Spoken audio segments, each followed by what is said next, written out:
Y'all are going to have to excuse the mess here. My apologies, but I wanted to show you the baking sheet I'm using is really only because I'm using a silicone pan. This is very, very well buttered along with the glass or cookie cutter, whatever it is that you have. Excuse the mess, but there's a lot going on. And that's what I'm going to be pouring the fudge into.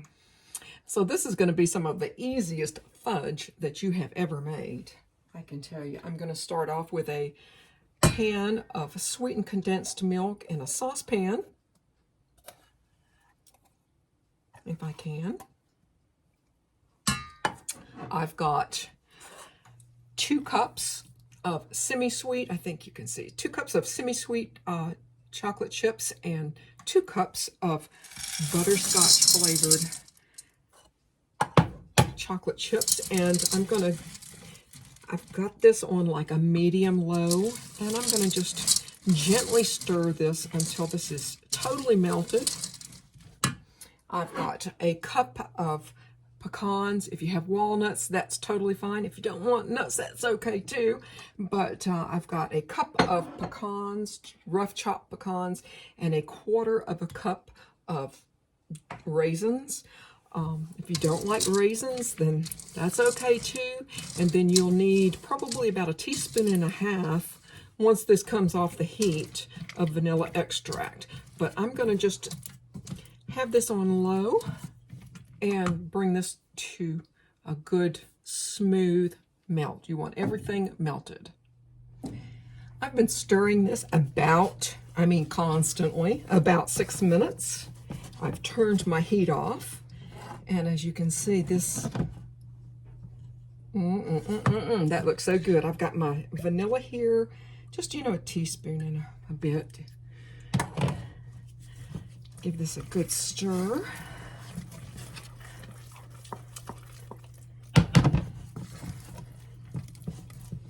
My pecans and my raisins. And I'm gonna pour this up straight away. And again, y'all don't have to use pecans or raisins. You can do walnuts and dates, or pecans and dried cranberries, whatever works for y'all. I'm gonna grab, if I can, very quickly, I'm trying to move really super quick. Because this sets up so quick. And, and it's heavy too.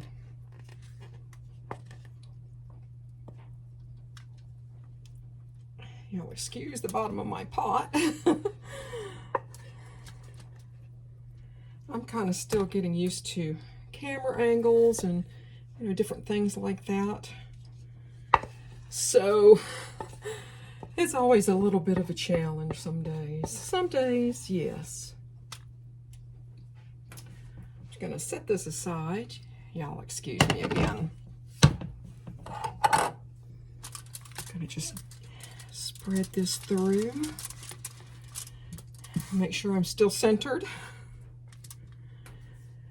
And I can see that this isn't gonna stick. I buttered it really, really well. Plus I put it in the silicone, so when I do pull, once it's cool, and I do pull this out, all I have to do is turn it over on a plate and it should come right out. And there we go, y'all. It is just that easy. And I'm gonna tell you, there's, since we didn't actually like really cook and boil and, this, you don't have to worry about anything being gritty or anything like that, but there you go. So as you can see, I've already pulled my glass from here. I allowed this to cool off probably for about an hour at room temperature. Now, please bear in mind, I keep a very cool house.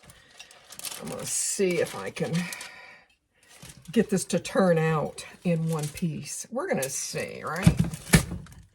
Oh, I think we've moved a little bit. There we go.